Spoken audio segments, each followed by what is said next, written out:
Buenas tardes, comunidad de Macondo. Un saludo desde tres puntos distintos de este planeta para todos los que decidieron pasar esta hora de jueves con nosotros. Hoy pregrabamos este programa, por eso me ven con esa luz de día todavía, algo a lo que no están acostumbrados, pues porque un compañero, Marco Terusci concretamente, eh, tiene sus cosas que hacer a la hora a la que se emite Macondo normalmente. Ya nos contará. Bueno, no se olviden de ponerle me gusta al vídeo, comentar, compartir, donar también y ayudarnos a hacer que Caras y Caretas crezca. Hoy vamos a hablar de las estrategias de guerra sucia en plena campaña electoral que aterrizaron en Uruguay de la manera más retorcida. El paisito parecía bastante inmune a este fenómeno de ultraderechización más extrema. Incluso la derecha que lo gobierna es más herbívora que la que tienen al lado. Sin embargo, este inédito caso de intento de lawfare acompañado de mediafair que se dio en Uruguay viene a confirmar algo que ya se ha convertido en una realidad, que la geografía de las maniobras de la internacional reaccionaria se va a ampliar y la prioridad van a ser aquellos países donde las fuerzas progresistas tienen alguna chance de llegar al poder. De Uruguay nos iremos a Colombia, donde Gustavo Petro vuelve a denunciar un intento de golpe blando por parte de actores cercanos ideológicamente a los que operan en Uruguay y en Argentina y que, según el presidente colombiano, no lo buscan tumbar con tanques, sino con acusaciones de superar topes de campaña en referencia a los aportes a su campaña presidencial. Y luego iremos a Brasil, donde las devastadoras inundaciones han provocado la muerte de más de 140 personas, una barbaridad, y la evacuación de miles.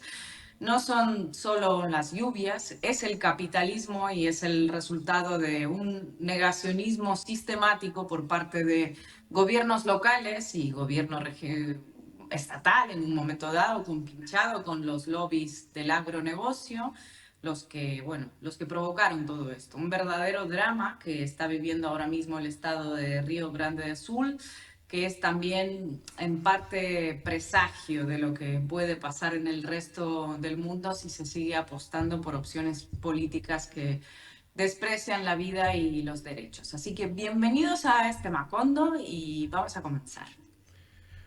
Buenas noches, comunidad de Macondo, y buenas noches y buenas tardes a Marquito Teruggi, a Ina Finogénova. Vamos a comenzar con este caso verdaderamente curioso, sorprendente, en Uruguay, que afortunadamente se cayó de la mejor manera que podía caerse, que fue con la confesión de parte de las autoras de que se trataba de una patraña, pero que durante 56 días tuvo un impacto político importante. Yo trato de sintetizar lo que sucedió para que toda la comunidad de Macondo, que nos mira de diferentes partes de América Latina, sobre todo y España, comprendan qué fue lo que pasó aquí. En Uruguay, muchos de ustedes ya saben, va a haber elecciones nacionales el 27 de octubre, se va a celebrar la primera vuelta y está establecido por la Constitución que los partidos políticos que compiten el 27 de octubre tienen que realizar una elección interna, ¿sí?, que se celebra el 30 de junio, en donde eligen sus candidaturas a la presidencia de la República. ¿Sí? De acuerdo a todas las encuestas de opinión pública, la oposición, o sea, la izquierda, el Frente Amplio, tiene muy buenas chances de obtener el gobierno nacional o bien el 27 de octubre o bien en una segunda vuelta que sería el 27 de noviembre. Pero bien, como les decía, en todos los partidos hay diferentes precandidaturas. En el caso del Frente Amplio hay 3 precandidaturas que están en competencia. 2 que marchan con mucha ventaja con respecto a la tercera, que son la candidatura, la precandidatura de la intendenta, ¿sí?, exintendenta de Montevideo, Carolina Cos, en realidad es intendenta pero está en licencia porque está peleando por esta candidatura, y del exintendente de Canelones, Yamandú Orsi. Esas son las 2 principales precandidaturas de la izquierda. Y después está también el intendente de Salto, Andrés Lima, que compite aunque está bastante más abajo. No tiene chance de ganar en principio, ¿sí? Aunque también marca sus puntitos. Lo cierto es que el 30 de junio se va a elegir esa precandidatura y también las encuestas de opinión pública indican que el mejor perfilado es el exintendente de Canelones, Yamandú Orsi. Queda a ver qué pasa en la interna, porque en la interna no es de votación obligatoria y se presume o se cree que los que votan en la elección interna, que son más militantes o si se quiere más adherentes más del núcleo más duro, tienen una preferencia, ahí tiene una preferencia donde gana puntos Carolina Cose. No se sabe qué va a pasar en la interna, pero se mide la encuesta hacia octubre o hacia noviembre y se dice, bueno, Yamandú Orsi es hoy el mejor posicionado de todo el sistema político uruguayo para ser el candidato, el próximo presidente de la República, ¿sí? En principio se presume que el que gane la interna del Frente Amplio tiene las mejores chances para ganar y se presume que Orsi es el que está mejor perfilado. Pues bien, el 7 de marzo de este año, una joven que se llama Romina Papazo, es una joven trans, ¿sí? Muy conocida en el Uruguay, porque es una joven trans del Partido Nacional, que además ha protagonizado a lo largo de los años muchas cosas como muy escandalosas. Es una persona que, por ejemplo, cuando Lula habló en el balcón de la Intendencia de Montevideo ante decenas de miles de personas, ella fue a provocar al acto, es una trance de la derecha, ¿no? Y generó una situación ahí que terminó ella incluso con un procesada o no sé, con una causa judicial por ese tema, porque se peleó con una inspectora de tránsito, en fin. Es una persona muy particular y que además se hizo todavía más famosa cuando el año pasado fue ella la que denunció a un senador muy importante del gobierno, ¿sí? Gustavo Penadez, donde ella dijo que Gustavo Penadez, cuando ella tenía 13 años y se prostituía, había contratado sus servicios. Y a partir de ahí aparecieron una cantidad de denuncias de menores, ¿sí? Que dicen que se habían prostituido para Penadez. Penadez terminó preso, estamos hablando de uno de los senadores más importantes del gobierno, preso con más de 22 causas vinculadas con pederastía, con abuso de menores, y está todavía preso por eso, aunque sigue el juicio, ¿no? Está, creo que es preventiva, en fin, o sea, los juicios son bastante largos, pero está en prisión. Eso le dio cierta pátina de veracidad a sus denuncias. Ella suele hacer como denuncias escandalosas, pero la de Penadez, por cierto, se había probado que efectivamente era un pederasta y era además de su propio partido. Por lo cual, cuando ella el 7 de marzo hace un video, ella suele hacer esas denuncias en videos de TikTok o redes sociales, diciendo que una trans le había contado a ella un tiempo antes, ella dijo 2 años antes, que Yamandú Orsi, precandidato del Frente Amplio, en el año 2014, o sea, hace 10 años, en junio de 2014, antes de asumir la intendencia de Canelones, él fue intendente de Canelones 10 años, pero ya era secretario general de la intendencia, o sea, había sido secretario general de la intendencia 10 años más, había protagonizado un incidente de violencia con una trans, por una prostituta trans, en una zona del Parque Roosevelt, que es una zona entre el límite entre Montevideo y Canelones, o sea, como que de pase obligado para los que viven en Canelones y vienen a Montevideo, ¿no? Donde aparentemente él había intentado contratar a la trans y habían tenido una discusión y él terminó tirándola del auto, golpeándola. Y entonces, esto es lo que denunciaba Romina Celeste.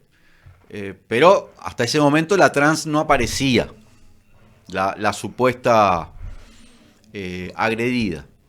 3 días después, o sea, el 10 de marzo a la madrugada, aparece una denuncia, se hace una denuncia policial, pero que se judicializa de inmediato, donde esta trans, que se llama Paula Díaz, la supuesta trans agredida, denuncia a Yamandú Orsi por haberla agredido y cuenta toda una historia donde dice que además le rompió la nariz, que tuvo que ir a un hospital, que después tuvo que hacerse una cirugía.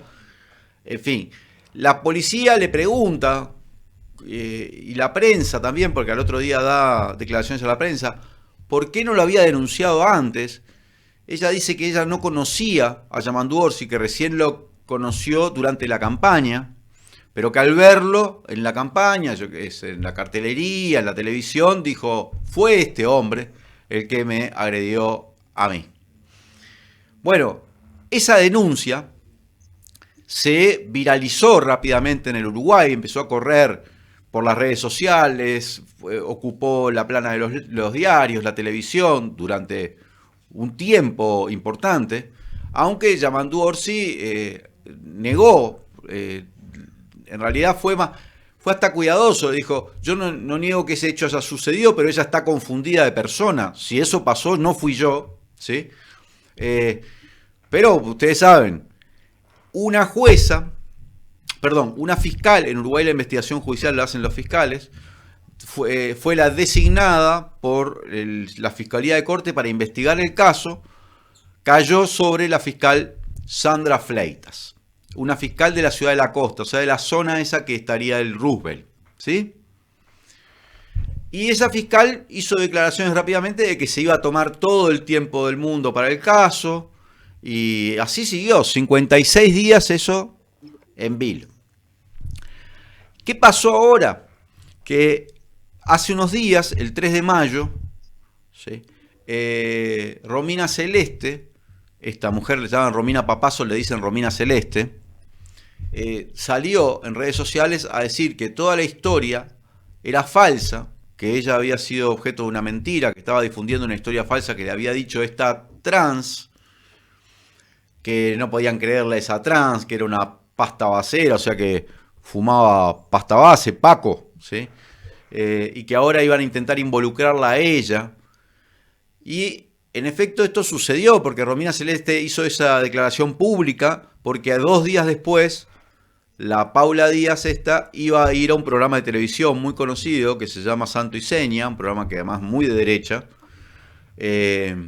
donde dio una entrevista y mostró audios demostrando que Romina Celeste le decía en audio, vos inventá todo, contá esto, decirle lo que tenés que hacer, le daba instrucciones muy precisas de cómo moverse para hacer la denuncia y además instrucciones muy particulares, algunas que mostraban que estaba muy asesorada en cómo moverse ante los peritajes, hacerlo entrar en qué ley. Romina Celeste quería que entrara en la ley de violencia de género porque ahí se presume la verdad de la denunciante y en el caso de que sea falsa no puede haber, ustedes saben cómo es, son leyes que están hechas para favorecer que las mujeres denuncien a los violentos, pero usado así puede terminar generando una situación de este tipo, ¿no?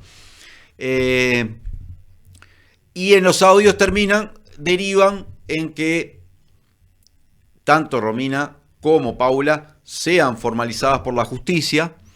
En el caso de Paula Díaz hizo un acuerdo y le dieron 20 meses de prisión, pero en libertad, con restricción de movilidad, o sea, le quitan el pasaporte, le hacen ir a la policía cada tantos días y cierto trabajo comunitario. Pero en el caso de Romina, la mandan a preventiva, primero a la casa, después el Tribunal de Apelaciones revocó la preventiva para la casa, o sea, tiene que ir a prisión hasta que termine el juicio y el juicio le pueden dar varios años, por calumnia, por diferentes cosas.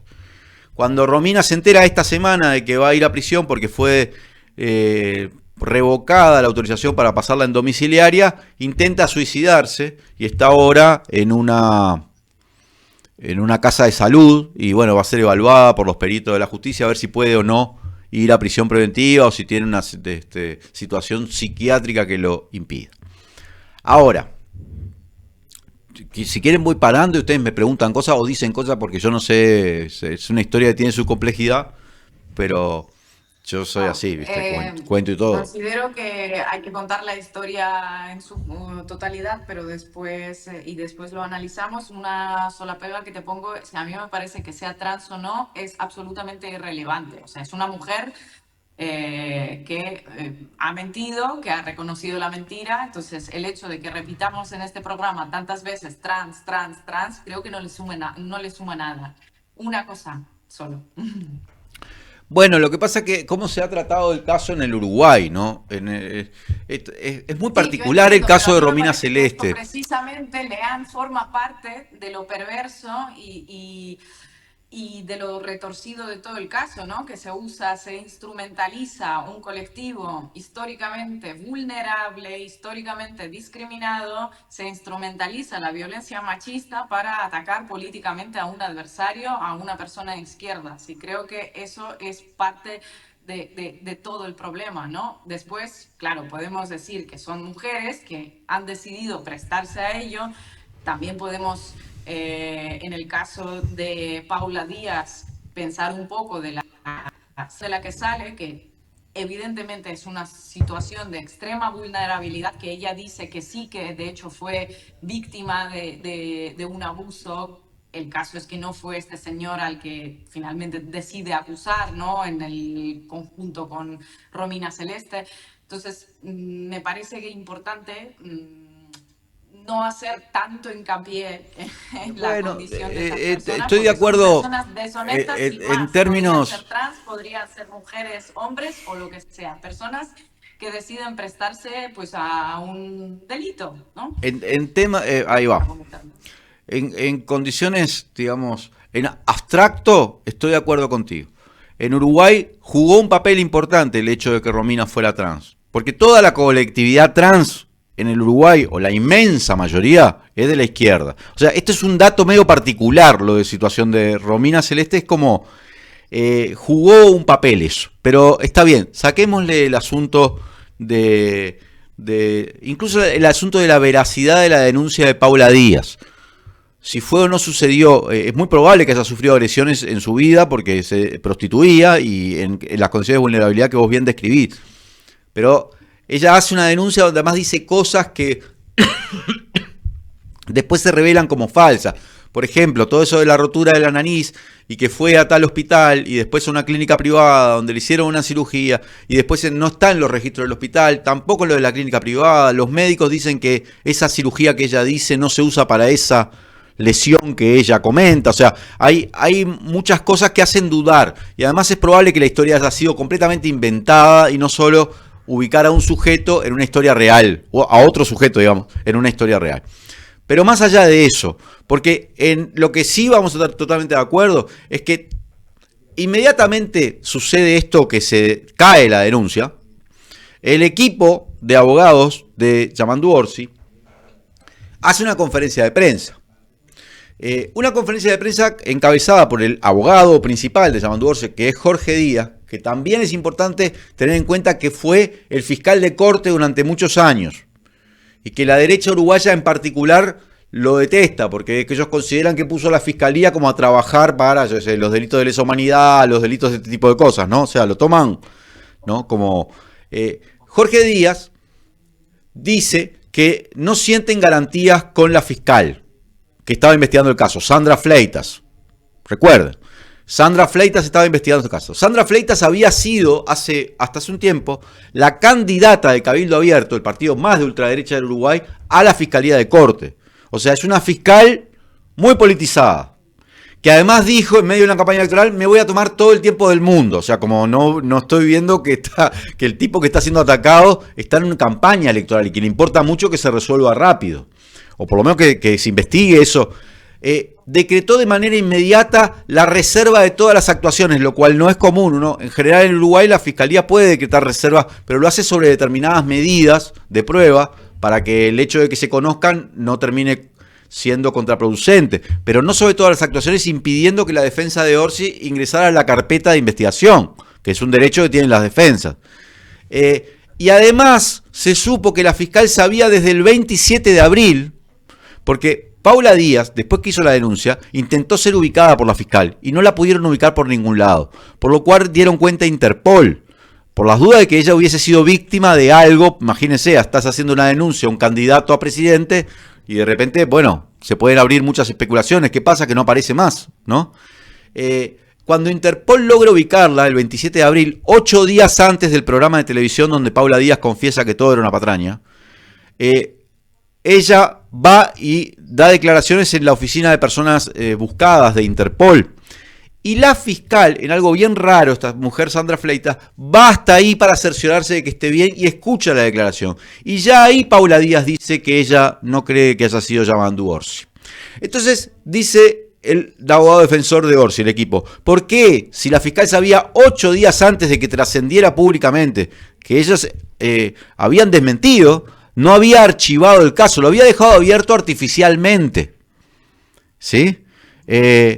De hecho, la fiscal después sale y dice que a pelearse con el fiscal, con el abogado Jorge Díaz, diciendo que estará destemplado, que dice que ella no sabía, que ella nunca había escuchado, pero después en su dictamen de archivo, que es recién el 8 de mayo es el dictamen de archivo, reconoce que ella había estado ahí, y es un dictamen de archivo que si lo leen se dan cuenta que ella está más bien defendiéndose de por qué no había archivado.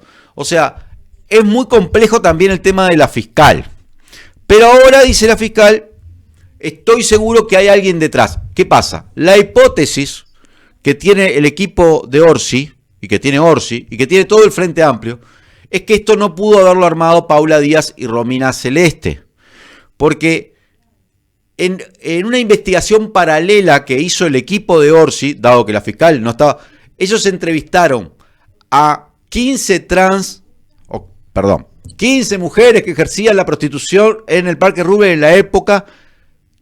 Todas la conocían a esta mujer, pero todas dijeron que ella no trabajaba en esa zona. O sea, las mismas personas que ejercían prostitución ahí dijeron ella no trabajaba en esa zona. Reconstruyeron incluso, porque ya Orsi en el 2014 era una persona pública, quiero decir, el secretario general de la Intendencia de Canelones, todo lo que había hecho, los viajes, o sea, reconstruyeron hasta el día a día, lograron más o menos tener como elementos objetivos para probar la inocencia de Orsi, pero también descubrieron que había gente recorriendo comisarías, o sea, seccionales policiales de Canelones y otras dependencias, intentando averiguar información sobre el divorcio de Orsi. Orsi tuvo una primera esposa de la cual se divorció, ¿sí? A ver si había habido elementos judiciales, disputas, o sea, como una investigación, una indagatoria sobre la vida privada buscando trapos sucios. Y eso es muy caro de hacer, y además es muy difícil. Entonces, con esto, más el conocimiento técnico, creo que Julián Macías también lo hizo en España, pero lo hizo acá otra gente, demostraron que había muchas cuentas que eran de otros países, bots, o sea, que había como granja de bots replicando la noticia de manera, o sea, que había toda una estructura para difundir la noticia, les dio la pauta de que eso es una cosa mucho más compleja. Y además esta semana el periodista Eduardo Preve, que fue director de los informativos de Canal 10 y fue echado por presión del gobierno, es uno de los mejores periodistas del Uruguay, pero bueno, revela en un espacio que él tiene los martes que se llama La Tapadita, que en el celular de Gustavo Penades, ¿recuerdan a Gustavo Penades, el que está preso por pederastía? ¿Sí? En junio de 2023, hablando con un abogado que resulta además que no es abogado, que es un abogado, se llama Pablo Gamio, pero parece que está usurpando el título porque su título es de España, pero no tiene derecho a usarlo en el Uruguay. Ya en junio de 2023 estaban conversando de que se venía una denuncia contra Orsi por temas de esta índole. Y eso lo hace público. Después hay otro detalle, que estas dos mujeres fueron a Argentina pocos días antes de presentar la denuncia, ¿no? Y estuvieron 2 meses. Julián Macías dice que las cuentas que más compartieron la denuncia y los ataques hacia Frente Amplio y el apoyo al Partido Nacional fueron cuentas del entorno de Javier Milei, en particular la cuenta de Juan Do, que es un personaje del que seguramente nos hablará más en detalle Marco Teruggi, pero que es una persona que era bot troll pro Milei y que luego, bueno, troll, que luego fue premiado con un trabajo en su equipo de redes sociales, ¿no? Está sin audio, Marco. Marco Teruggi está muteado.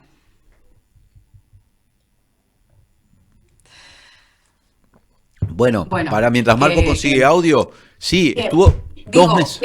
Todas esas cuentas podían al ver un caso de violencia machista, de una posible violencia machista, podían haber querido a lo mejor sumarse y apoyar a esas mujeres, seguramente sí, pero también Julián Macías descubrió que son unas cuentas más activas a la hora de esparcir odio hacia las comunidades LGBTIQ, hacia la comunidad trans, con lo cual aquí hay un caso político y hay una colaboración transnacional a la hora de apoyar Bueno, esa es la determinadas hipótesis. tendencias políticas. Sí, esa es la hipótesis que maneja todo el equipo de Orsi. Esas estuvieron 2 meses, porque además acá hay otras cosas, otros detallitos menores quizá, pero decía que no se conocían. Paula Díaz dijo que la había conocido 2 días antes a Romina Celeste porque le habían pasado el contacto para que ella le contara, para que ella hiciera la denuncia.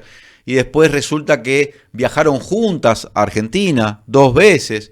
Cuando viajan a Argentina, además van a la embajada uruguaya y se entrevistan con Enciso, que es el embajador uruguayo en Argentina, muy cercano al presidente de la República.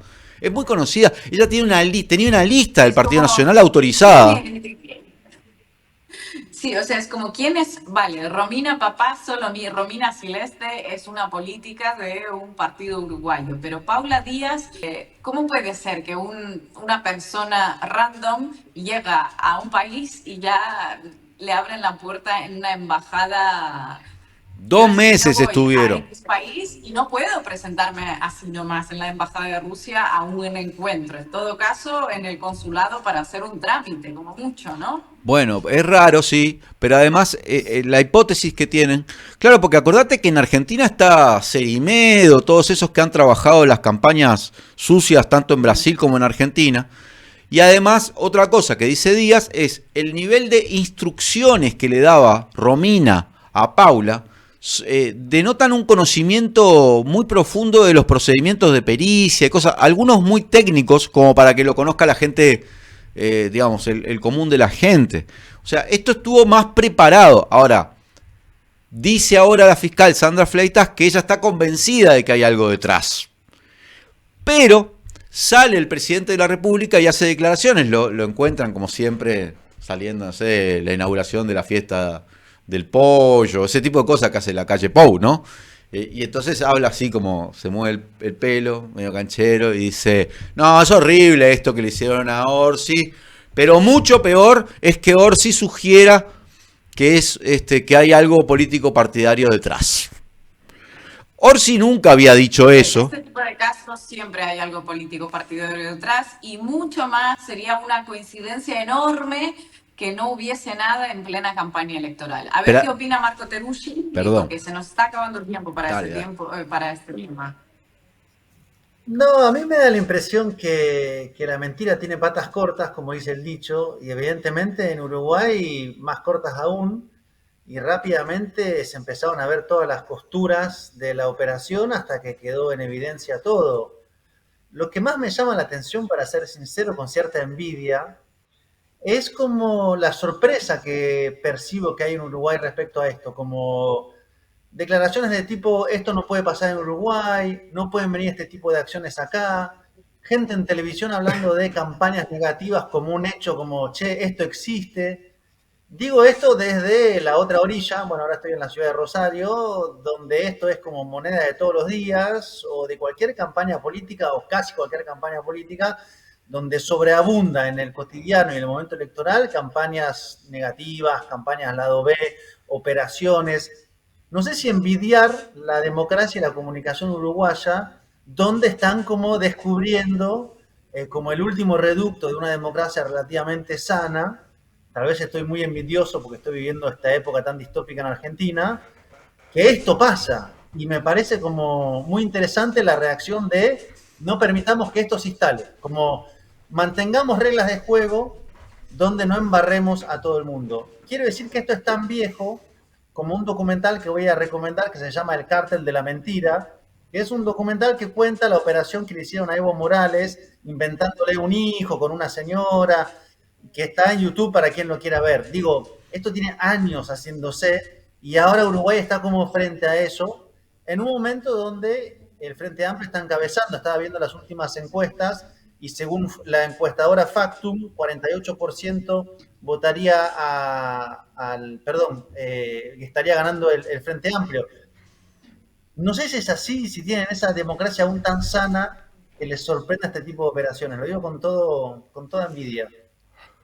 Bueno, la operación fue sorprendente, indudablemente. En Uruguay no había sucedido hasta ahora que se metieran así de lleno con una fake de este tipo. No, no había sucedido. Y yo no lo recuerdo. No significa que el Uruguay sea ese lugar tan prístino, idílico, porque por otra parte, recordemos que durante este gobierno se han espiado senadores, ¿no? Como el caso de Mario Vergara, Charles Carrera, sucedió todo eso del piso 4 de la torre ejecutiva que hemos hablado. O sea, suceden cosas muy raras también en el Uruguay.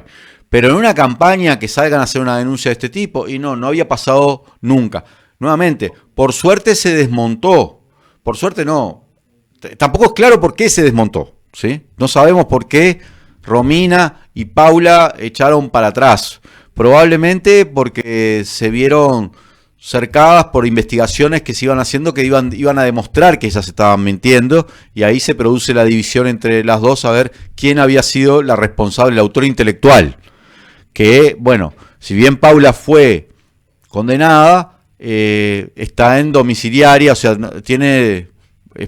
está en la calle, Paula, solo tiene que presentarse a la comisaría. En cambio, Romina termina ahora con preventiva y probablemente tenga una condena eventualmente importante, porque además Romina ya había sido investigada en el año 2020 por proxenetismo, por otros delitos, y eso pesa. Bueno, Ahora, no terminé Nos de estamos decir... quedando sin tiempo. ¿Está? que Pero cerrá estamos la idea, cerrá la con el idea. tiempo muy limitado. Vamos a seguir este caso, la idea No, nuestra solo era... una cosita, una línea, Ina. Con respecto a lo del tema político partidario, que la calle salió muy molesto. Yamandu Orsi nunca había dicho que había algo político partidario. Sí había dicho que era algo que perjudicaba a la democracia, que nunca se había visto en el Uruguay, que obviamente tenía intereses políticos. Ahora, lo de la calle sonó un mensaje a la justicia, ¿no? Que esto se salde con la formalización y la condena de estas dos personas y que no se investigue mucho más para atrás. Cosa que es bastante común en la calle ese tipo de declaraciones. Y recordemos que la fiscal que debía investigarlo terminó siendo candidata de él, ¿no? Fossati. O sea, hay una cierta politización ahí que hay que tener también en cuenta. Bueno, más adelante seguiremos con estos temas porque en Uruguay va a haber elecciones, así que vamos a tener que hablar de Uruguay, del paisito, como dice Ina. Habrá que ir Vamos a hablar incluso. del ¿Quién te paisito. dice? Vamos ahora al Siempre corte y volvemos con invitados. Colombia.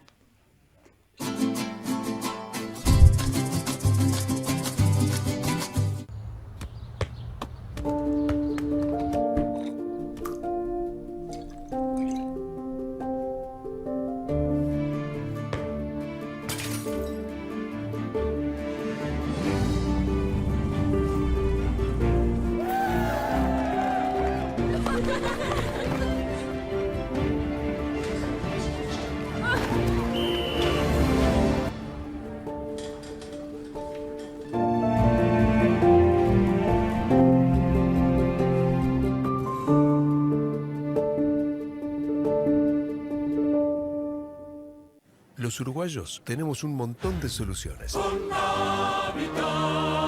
Pero...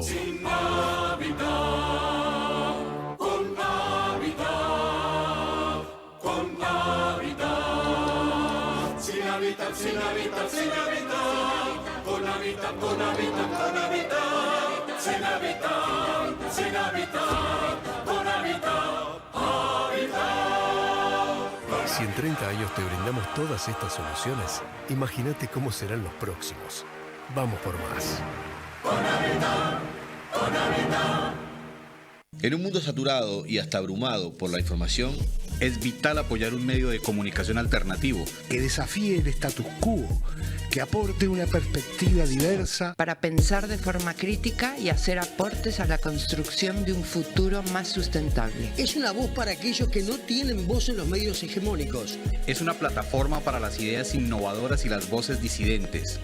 Apoyar a Caras y Caretas es fomentar la libertad de expresión y la diversidad informativa.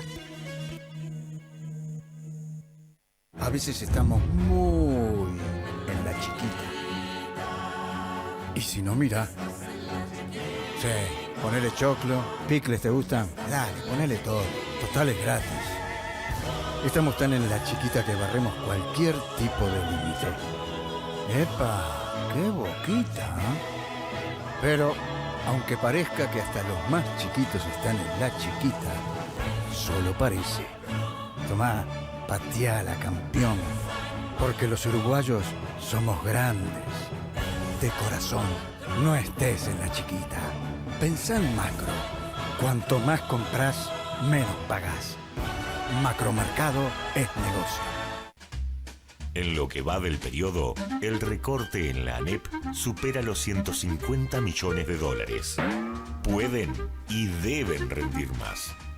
Que no te recorten el futuro. FENAPES.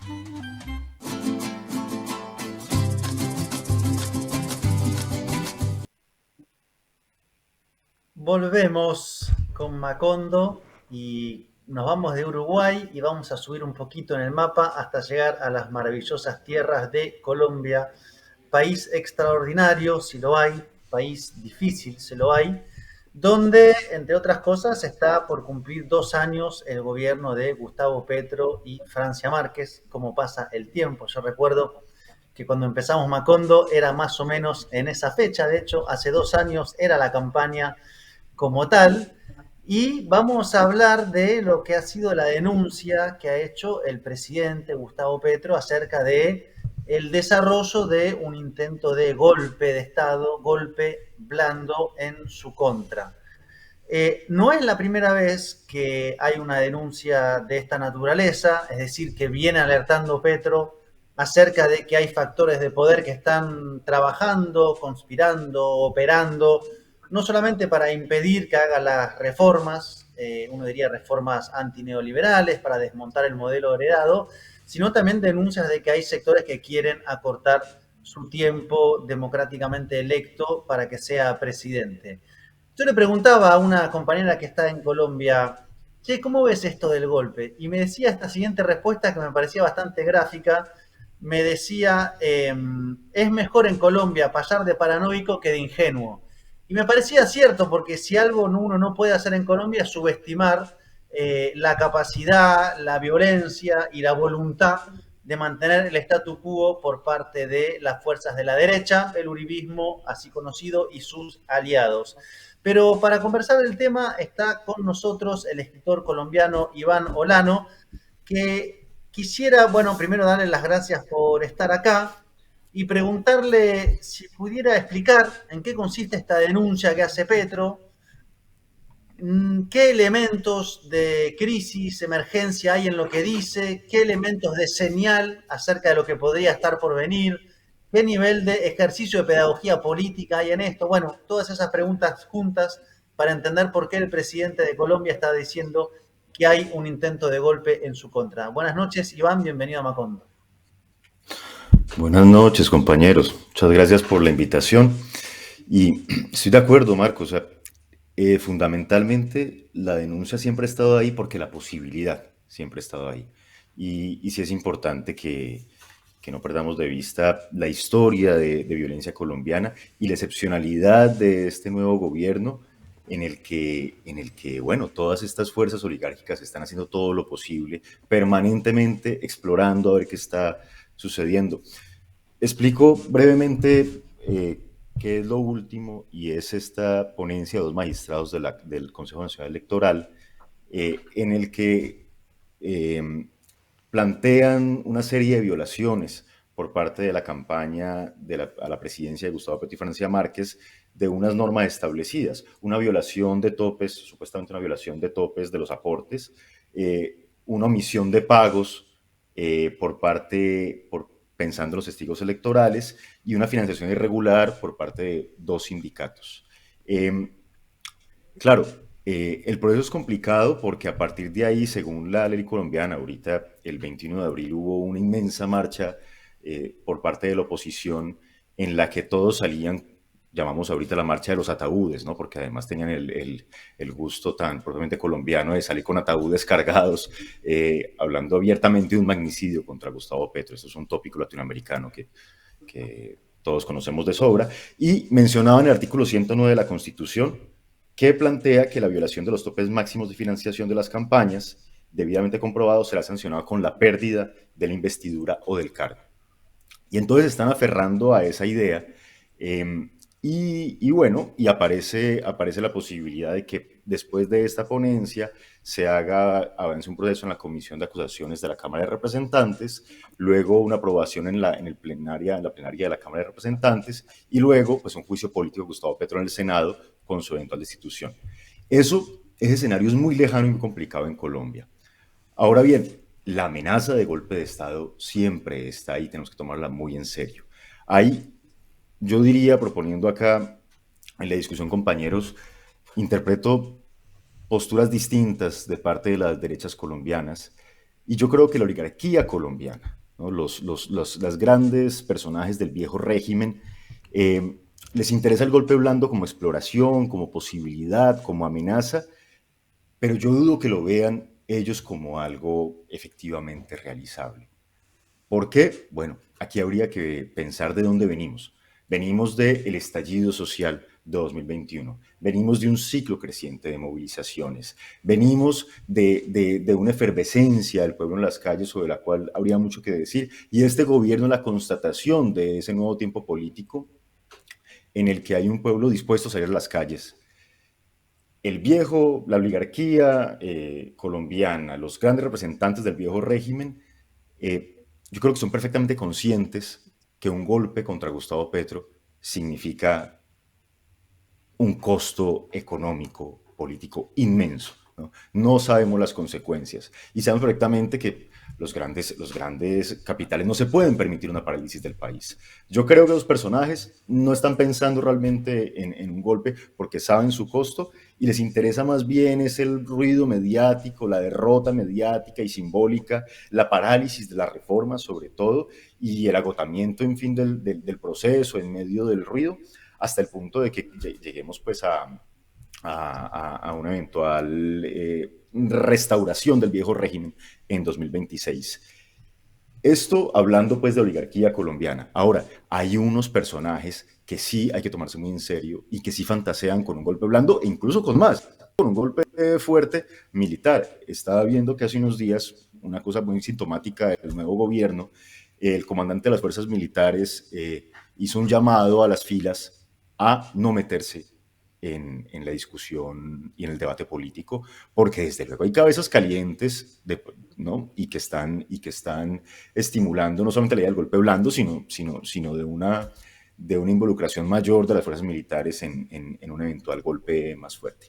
Pero bueno, decía que entonces les interesa el golpe blando, sobre todo a las cabezas más calientes de la ultraderecha, a los más delirantes miembros de esa vieja oligarquía, que hay unos personajes como Francisco Santos, Pacho Santos, que bueno, fue vicepresidente de Uribe y es un personaje muy curioso y casi delirante, y a esos reductos uribistas que son muy, muy combativos y que podemos llamar, parece interesante plantearlo como una especie de uribismo sociológico, ¿no? O casi que paramilitarismo sociológico para remitirnos a otros conceptos, y es esa capa de la población que está dispuesta a irse a las armas con todas. Hay cabezas calientes que toman muy en serio la idea de golpe blando, pero yo no creo que sea una cosa unánime entre las derechas. Iván, buenas tardes, muchas gracias por estar aquí. Estabas hablando, coincido contigo en el sentido de que hablan más del golpe blando, en mi opinión, que realmente tienen esa necesidad de hacerlo, ¿no? A nivel, generalizado, por decirlo de alguna forma. Me parece que es una manera más de deslegitimar el gobierno de Gustavo Petro para garantizar que no haya ninguna continuidad, ninguna posibilidad de que continúe el pacto histórico una vez pues se acabe su mandato. Y en este sentido te quería preguntar, faltan 2 años para que ese mandato se acabe. ¿Hay algún liderazgo que pueda y tenga chances para sustituir a Gustavo Petro y que pueda disputar el poder en Colombia? Y después, a nivel calle, ¿cuál es el apoyo a esos personajes que dices que realmente fantasean con el golpe duro? 2 preguntas te hago. Claro. Esta desde luego es una cierta angustia, lo hablábamos hace unos días, una cierta angustia que tenemos sobre el 2026. Em, sí, claro que hay liderazgos, claro que hay liderazgos. Yo tengo simpatía personal, pues desde luego, y política por muchas personas, entre esos el ministro de Defensa, Iván Velázquez.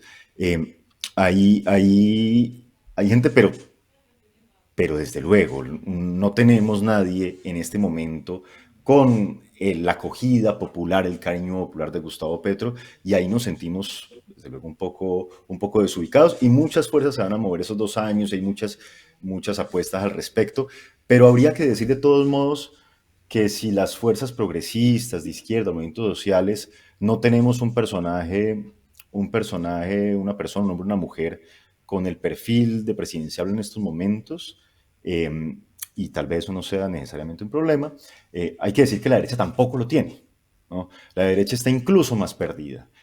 Tan perdida está que estamos hablando de Vicky Dávila como candidata presidencial. De hecho, hoy que hablamos y ayer está esta mujer haciendo una serie me decía alguien que está haciendo como alocuciones presidenciales, ¿no?, de precandidatura. Petro le contestó hoy por Twitter y le dijo: vea, ya la última vez que me pronuncie usted, porque ya no sé si hablo sobre una periodista o sobre la candidata de la extrema derecha, ¿no? Entonces, tan perdidos están, tan atolondrados y tan perdida está la derecha colombiana que no les toca recurrir a un personaje como Vicky Dávila. Ahora bien, yo creo que este proceso político, como decía, no se podría entender sin las movilizaciones de 2021, sin la acogida popular de Gustavo Petro y Francia Márquez. Tanto es así que este 1 de mayo es bonito, porque llevamos en el ciclo de la última década de movilizaciones, hablábamos, los compañeros de mayor edad pues nos decían que eso siempre recordaba al paro cívico de Buenaventura, perdón, al paro cívico nacional de 1977, que era la gran referencia de la movilización social pues de las últimas décadas en Colombia. Y ahorita de repente en la movilización del 1 de mayo, que fue inmensa y vital y muy reveladora políticamente, me decían compañeros, ¿no? Dije, carajo, recuerda al estallido social de 2021, ¿no? Ahora la gran referencia que tenemos es el estallido social de 2021, y porque es efectivamente la escuela política de la Colombia de hoy, que no se podría entender sin eso. Me gusta insistir que el triunfo electoral de Gustavo Petro y Francia Márquez es sobre todo una constatación de un cambio político, de una nueva gramática política que se estableció en el estallido social de 2021. Y este 1 de mayo, y conecto ya casi la pregunta, Ina, perdón, este 1 de mayo fue extraordinario porque Gustavo Petro dijo: yo voy a salir con el pueblo en las calles, y apareció pues el establecimiento mediático colombiano a decir que cómo se le ocurre al presidente apropiarse del 1 de mayo, que es el Día de los Trabajadores, ¿no? Y da risa porque entonces toda la historia de Colombia, los expresidentes agarraban y enviaban a la policía a reprimir el 1 de mayo y les parecía perfectamente, les parecía que no pasaba nada y que era el orden correcto de las cosas. Pero ahorita aparece Gustavo Petro y dice: yo voy a marchar como presidente con los trabajadores, y se escandaliza el establecimiento político mediático colombiano, ¿no?, a decirle que qué irrespetuoso que es Petro a meterse en esa fecha. Pues no. Y si ven, hay gente que vive segmentando luchas y diciendo que la lucha de los trabajadores no tiene nada que ver con la lucha, ambiental, y la lucha feminista no tiene nada que ver con la lucha anticolonial.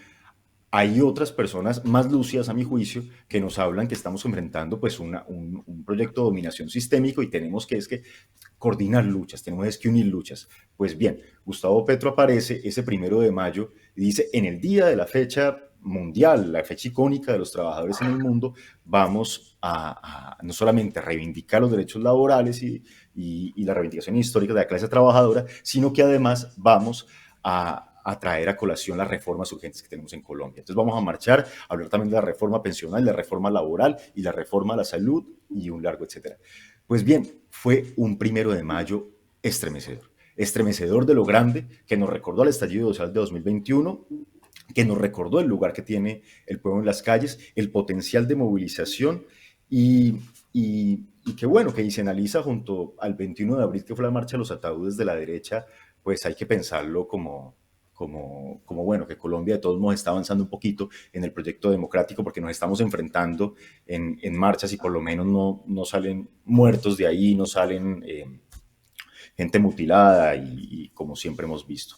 Pero mi punto es que, claro, que hay una acogida popular de parte de las multitudes en Colombia, que si bien parecen no muy presentes en el día a día, en los medios de comunicación y en el discurso dominante, están ahí, y están ahí con el recuerdo reciente del estallido social, y claro que esa es la gran fuerza, y eso es, que insistimos siempre, la gran fuerza de este gobierno, el gran potencial de este gobierno, y es que el pueblo está dispuesto a salir a las calles. ¿Tiene alguien una acogida como Gustavo Petro en este momento, como Francia Márquez, al menos un estímulo? No lo tiene, pero puesto que es el pueblo en las calles, yo tengo esperanza, ¿no?, de que en el momento de que nos decantemos por un candidato o una candidata, vamos a tener movilización social.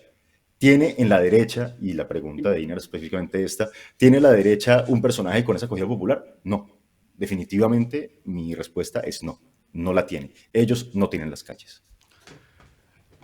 Iván, además de la denuncia de este golpe blando que hizo el presidente Gustavo Petro el 8 de mayo, cuando fueron las ponencias ante el CNE, ha insistido con una serie de iniciativas, tanto Gustavo Petro como el Pacto Histórico. En el caso de Gustavo Petro, creo que el 12 planteó nuevamente la posibilidad de convocatoria en la Asamblea Nacional Constituyente. En el Pacto Histórico se está organizando alguna instancia, me da la sensación de una reunión más bien de diferentes tipos de colectivos de base, y entonces la Minga, el Pacto o sectores populares para fines de mayo, como una Asamblea Nacional por las reformas, por la paz, por la democracia, creo. Este tipo de iniciativas que se están planteando son iniciativas de movilización que realmente buscan destrabar la situación en el Congreso. ¿Lo ves como una plataforma política para desarrollar los próximos 2 años e incrementar la movilización con una mirada más electoral? ¿Cómo la ves? Sí, veo que es fundamentalmente, todas las opciones que has planteado creo que son ciertas. Es urgente, lo decía Petro en estos días, esa movilización para resistir y para avanzar. Y es bajo el recuerdo efectivamente, de dónde venimos, la conciencia de dónde venimos. Y sucedió justo en las denuncias de golpe blando de estos días, su iniciativa de gobierno. Ya se había hecho en los gobiernos en los territorios. Se había hecho en Buenaventura, se había hecho en la costa Caribe, en el Pacífico, en varios pueblos del Pacífico, lugares a los que no había ido nunca, ¿no? Ya no digamos los ministros, sino ni siquiera el presidente de la República. Y han tenido esa estrategia de repente de sacar el gobierno de la Casa de Nariño y de Bogotá y los palacios fríos donde siempre han estado y comenzar a hacer presencia territorial en las regiones, y yo creo que eso tiene un doble efecto, ¿no? Un efecto de enfatizar los problemas puntuales de cada región, pero al mismo tiempo de movilizar a la gente, claro que sí, ¿no? Hay un doble propósito. Y esta semana hicieron algo que me parece conmovedor y me entusiasma mucho: gobierno en los barrios populares. Se fueron Petro y el alto gobierno y todos los ministros a trabajar en barrios populares de grandes ciudades en Colombia, y entonces estuvieron en Soacha, y en Barranquilla, y en Cartagena, y en Santa Marta, y en Manizales, en Pereira, en Buga, en Tuluá, y terminaron en Cali, en el Coliseo del Pueblo. Y de repente no lo nombraron como gobierno en los barrios populares, sino gobierno con los barrios populares. Claro que esto es una forma de enfrentar los problemas puntuales en todos esos sectores, pero además de buscar la movilización social. Está hablando Petro efectivamente del poder constituyente. No es tanto de la inminencia de una Asamblea Nacional, sino de la convocatoria del pueblo para que se constituya como una fuerza de cambio real y que eventualmente podrá desembocar en una asamblea o no, pero esa es la forma de destrabar las reformas, y entonces está haciendo el llamado repetitivo a las coordinadoras de fuerzas populares, que es lo que estabas comentando ahorita, y es, carajo, vamos a organizarnos. Tenemos que organizarnos, tenemos esta inmensa movilización, esta inmensa capacidad de convocatoria, este cariño popular que, insisto, que es lo que ha resguardado a este momento este gobierno. ¿no? Y que precisamente el ataque mediático es una forma de cortar el cariño popular hacia el gobierno de Gustavo Petro y Francia Márquez. Petro, a donde va, es impresionante. La gente lo ha cogido como uno de los suyos, ¿no? La gente lo ha cogido porque hay un poder oratorio, hay no solamente una amabilidad, sino una pedagogía permanente de no tratar al otro como subordinados, como lacayos, como siempre se ha manejado el poder en Colombia, sino comenzar a hablarle en relación de igualdad. Y por tanto la gente se sigue interpelada en todo el país. A donde va es una estrella. Y yo creo que eso es lo que ha resguardado el proceso de cambio del gobierno hasta ahora. Creo que es la garantía de su continuidad y creo que es efectivamente el oligopolio mediático y las fuerzas del viejo régimen están haciendo todo lo posible para cortar ese cariño popular. Pues bien, tenemos ese cariño. Creo que está acertando en este punto Petro y su gobierno en decir, hay que impulsar la organización popular, ¿no? Y si se impulsa desde arriba y desde abajo y desde todos lados, las coordinadoras de fuerzas populares, para no solamente impulsar el proceso y garantizar y resistir ante las posibles embestidas de golpes, sino además para abrirnos paso para lo que se viene. Está bien insistir que en 2026 no termina esto, que esto es un proceso largo. Efectivamente, es un proceso largo y a nosotros en este programa nos gustaría ver que esto en 2026 continúe en el poder en Colombia, ¿no? Que no haya un cambio para después volver reforzados, que yo tengo esa seguridad de que incluso si llega la derecha en 2026 el pacto histórico va a continuar, no sé por qué, pero bueno, por lo que cuentas me confirmas bastante esta idea. Iván, tenemos un tiempo muy limitado. Muchísimas gracias por estar aquí hoy con nosotros. Nos gustaría charlar un poquito más, pero bueno, tenemos esta media hora, ya está. Muchas gracias, Iván, por estar con nosotros y esperamos volverte a ver en Macondo. Muchas gracias, compañeros. Es un placer inmenso. Muchos abrazos. Gracias, Iván. Hasta luego. Bueno, nos quedan 2 minutos para tratar un último tema que si alguien puede sintetizarlo rápido, Marco, creo que eres la persona idónea para eso. No sé por qué no. Yo no soy idóneo porque no soy Leandro, particularmente especialista, pero en Argentina hay una vieja canción de los años 90 de Patricio Rey y sus Redonditos de Ricota que dice, si esto sigue así, todo preso es político. Y viendo las imágenes de la inundación en Brasil, uno se pregunta si esto sigue así, toda inundación no es también política.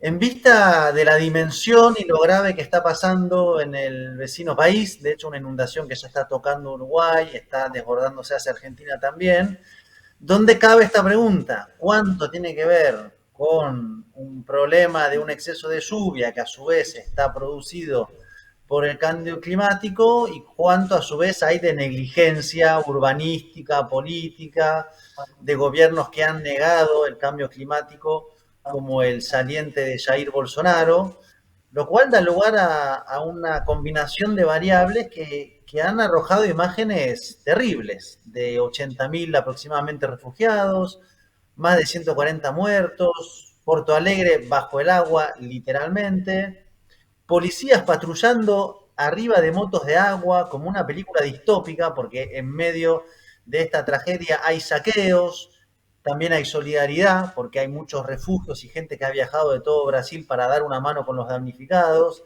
En fin, una escenografía absolutamente terrible, donde se cruzan cambios climáticos, negligencias políticas y un gobierno que está intentando, junto con quienes están ahí poniendo el hombro y el pecho, salir adelante. Yo tengo varias preguntas. Una de ellas bastante lógica es cuánto de esto impactará en el futuro horizonte político, es decir, cómo será esto traducido dentro de la clave política. Pero me preocupa, y creo que debería preocuparnos a todos y a todas, la magnitud de lo ocurrido. Esto que decía, pasa en Brasil, pero no creo que Brasil sea la excepción, sino que es parte de una serie de eventos climáticos que vienen en escalada y que, como dice el proverbio, que Dios nos agarre confesados. Esto podría ser mi síntesis. Y esto podría ser nuestra final y despedida del programa, al menos en DirecTV. Luego seguiremos por YouTube analizando un poco más este drama climático que está sucediendo en Brasil. Pero nos despedimos de nuestros seguidores, oyentes que nos siguen por DirecTV. Y ahora seguimos por YouTube unos 10 minutos más. Leandro, si quieres añadir algo a este tema de las inundaciones y el cambio climático y el negacionismo del anterior gobierno de Bolsonaro, y entiendo que Río Grande do Sul es un estado gobernado por la derecha bolsonarista, ¿no? Sí, en efecto, la derecha es la que gobierna Río. La derecha es la que gobierna Río Grande do Sul. La tragedia porque hay que ver cuáles pueden ser las causas, además de las enormes lluvias y el desborde del río Guaíba. Hay una afectación de casi 9 de cada 10 municipios de Río Grande do Sul han sido afectados. Río Grande do Sul es un estado que tiene 11 millones de habitantes y hay más de 600.000 desplazados. Y hay ciudades como Porto Alegre, ¿no?, capital del estado, que durante mucho tiempo más, una de las ciudades más importantes de Brasil, anegadas. Más de 150 muertos, como vos relatabas hoy al principio, y inundaciones que ya están llegando al sur de Río Grande do Sul. Esto es al Uruguay, ¿sí? Porque si uno ve la Lagoa Dos Patos al sur, se está aumentando su nivel al punto de unirse casi con la Laguna Merín, y ya hay desplazados en Uruguay como 3.000 o 4.000, también habían llegado a la frontera con Argentina. O sea, esta es una situación ya regional, aunque por supuesto tiene su epicentro en Río Grande do Sul.